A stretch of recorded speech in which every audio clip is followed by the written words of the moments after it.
The Gallipoli Campaign.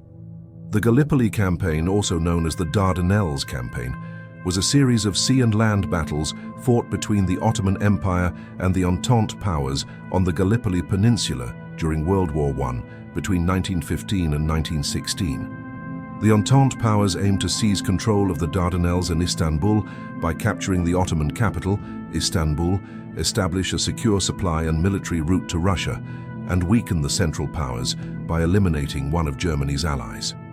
However, their attacks failed, and they were forced to withdraw. Both sides suffered heavy casualties in the land and sea battles. The Ottoman Empire signed an alliance agreement with Germany on August 2, 1914, the day after Germany declared war on Russia. This agreement meant that the empire would effectively enter the war on the side of the Central Powers, with Germany as its main force. Enver Pasha tried to postpone the actual entry into the war, citing reasons such as the incomplete mobilization and the incomplete defense of the Dardanelles. However, Germany continued to pressure for immediate entry into the war.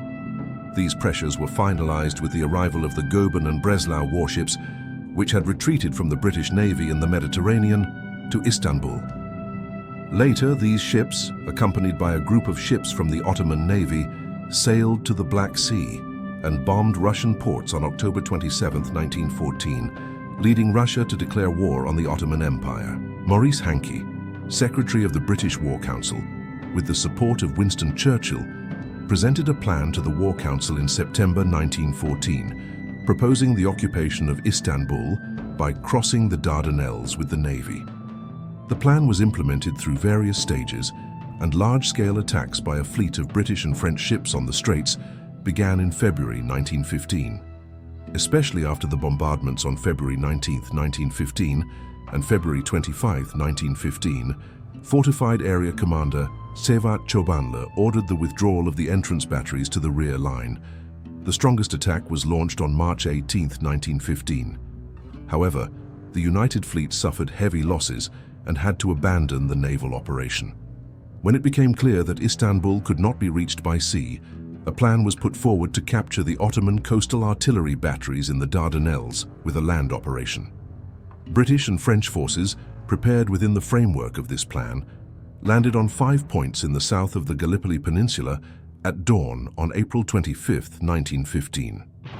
Although the British and French landing forces managed to establish bridgeheads on the shores of Sedlbahir and Arıburnu, they were unsuccessful in occupying the Gallipoli Peninsula due to the stubborn defenses of the Ottoman forces and their occasional counterattacks. Subsequently, a third landing was made with new forces in Suvla Bay, north of Arıburnu, on August 6, 1915, to reinforce the forces on the coast. However, in the counterattack known as the First Battle of Anafartalar on August 9th, Staff Colonel Mustafa Kemal managed to maintain a foothold on the coast by sending the British Command's Reserve Division into the firing line. Mustafa Kemal launched a new counterattack on the Kocaçimentepe, Konk-Bayırı line the next day, pushing back the Anzac units on this line as well.